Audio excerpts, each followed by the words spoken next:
Сәлем достар, мен сіздермен сушидің рецептісімен бөліскім келеді. Бұл суши өте оңай жасалады және өте дәмді. Ресторандағы сушилерден еш айырмашылығы жоқ.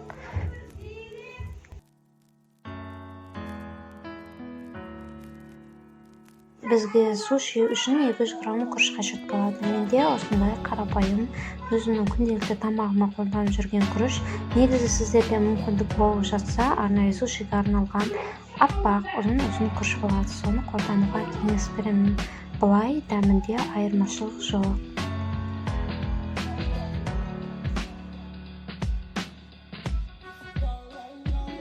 Біз күрішті пісірмес бұрын оның 2 рет қайтара жуымыз керек. Күріштің тазалығы өте маңызды. Күріштің пісіру үшін міндетті түрде күріштен суы 1 см жоғары болып тұру керек. Күрішті біз алғашқы кезде қатты отқа қойып пісіреміз. Бір бұрқ етіп қайнап шыққаннан кейін барып баяу отқа қойып, аузын жауып, осылай суы тартылған кезде аузын жауып, осылай бақтырып қоямыз. Как балау жасаған сияқты, плов жасаған сияқты. Міндетті түрде арасында 1 рет араластырып қойыңыз. Күріштің күйіп кетпеуіне және пісуіне қатты мән бергеніңіз дұрыс. Себебі сушидің жақсы болып шығуы ол тікелей күрішке байланысты. Біз енді күрішке араластыратын қоспаны дайындаймыз. Күріштің дәмін көру үшін, ол үшін бізге осылай 3 ас қасықтай су қажет және жарты шай қасық уксус.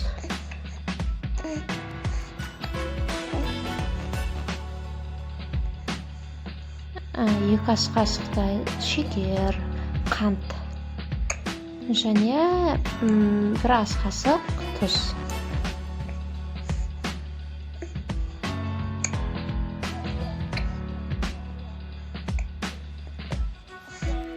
Үшеуін жақсылап тұз, шекер, ерігенше уксус барлығы біркелкі масса болғанға дейін араластырамыз. Суымыз міндетті түрде жылы және ыстық су болу керек. 1 рет қайнаған су болу қажет. Міндетті түрде осылай араластыра береміз және бірқалыпты масса болу қажет. Бізде піскеннен кейін осылай полотенцеге ма, или өзіңізге қалай ыңғайлы арнайы маталарыңызға ма жайып, суын бір сіңдіріп алған дұрыс, қалған суларды. Осылай жұқалап жайып қойыңыз. Кептіріп аласыз.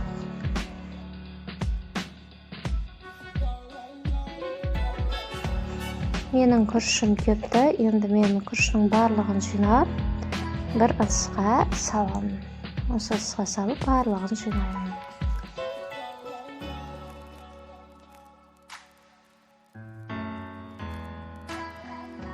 Жаңа ғана осы күрішін арнайы жасаған қоспамды енді күрішке араластырамын. Қоспаны күрішке жақсылап араласуы өте міндетті. Жағылмай қалған, араласпай қалған жерлер болмауы қажет. Себебі бұл күрішке дәм береді. Сол үшін күрішті жақсылап араластырамыз.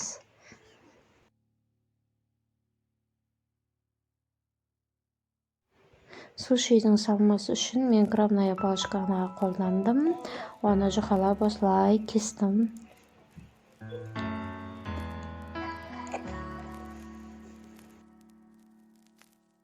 Мен салмасына сливочный сырды да қолдандым. Менде жареный, яғни қуырылған суши болғаннан соң сливочный сыр мен крабная палочка өте жақсы үйлеседі.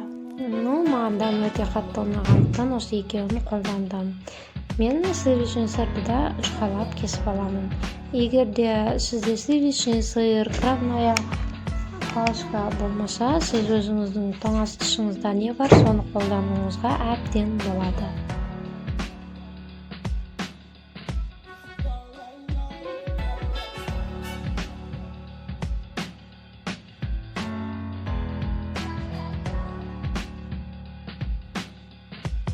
Менде сушиді жинау үшін барлық зат дайын.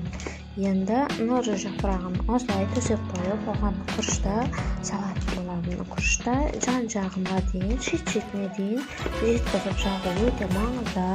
Себебі оның оралуы, шеттерінің де әдемі болып оралуы, яғни тікелей күріштің шет-шетіне жағуына байланысты болып табылады. Сізде егерде сушиді орайтын арнайы коврик болмаса, ол маңызды емес, ол коврик менде де жоқ. Сонда да суши дайындауға болады. Суши дайындау өте оңай. Сізге суши дайындау үшін тек қана ножа жапырағы керек болады. Қалған заттың барлығын үйден табуыңызға әбден болады.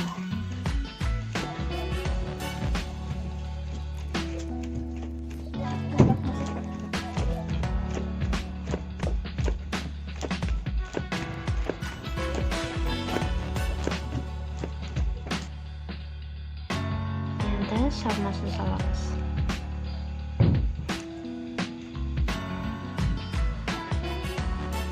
Салмасын осылай шетірек салыңыздар. Жаңа мен там ортаға салып жіберіппін.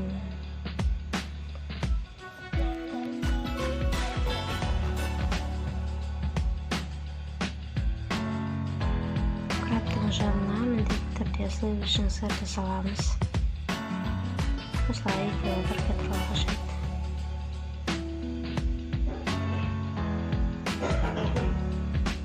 Енді біз сушиімізді ораймыз. Орау қатты қиын емес, осылай екі жақтан қолмен демде орап тастайсыз. Міне сушиіміз жалпы орап тұрады. Енді сушидің күріш ағылмаған жеріне біз кішкене су жағып жібереміз, жабысу үшін. Енді біз сушиімізді дәл ортасынан кесіп аламыз. Осылай пышағыңыздың өткір болуы өте маңызды, себебі бізде ножа жапырағы шамалы қаттылау, сол үшін пышақтың өткір болуы қажет.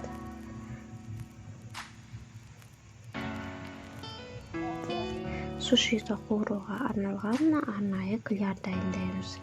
Ол үшін бізге 2 ас қасық ұн және шым-шым тұз, 1 жұмыртқа қажет болады. Жұмыртқаны осылай жарып саламыз. Оның үстіне ұн саламыз. Және шым-шым тұз салып, қасықпен жақсылап араластырамыз. Қуыру үшін осындай кляр дайындаймыз.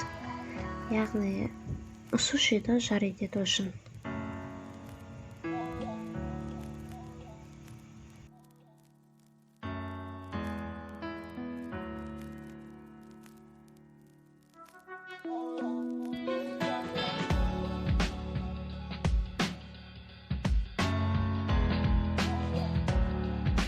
Жаңа дайындаған клярымызға дайын роллдарымызды осылай орнатып қуырып аламыз. Май қызып тұрған майға саламыз. Майдың қызып тұрған болуы өте маңызды. Қызып тұрған майда өте әдемі қуырылады және тез қызарады. Екі жағында орнатып қуырып аламыз.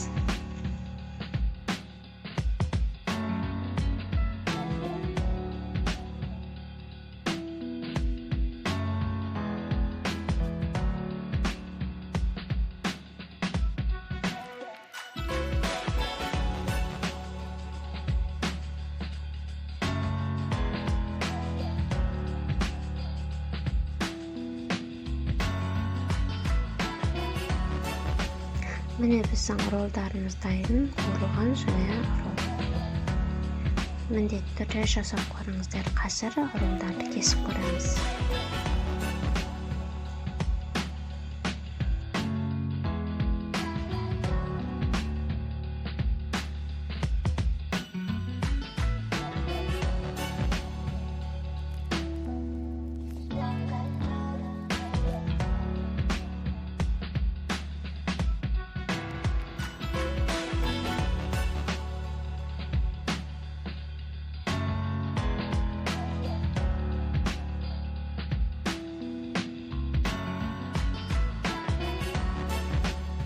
Osman bizning shu-shularimizni dostlar sizlarga ulaydi degan sevindimin. Mіндетті түрде жасап көріңіздер. Видео ұнаса лайк басып, пікір жазып, каналыма жазылуды ұмытпаңыздар. Видеоның соңында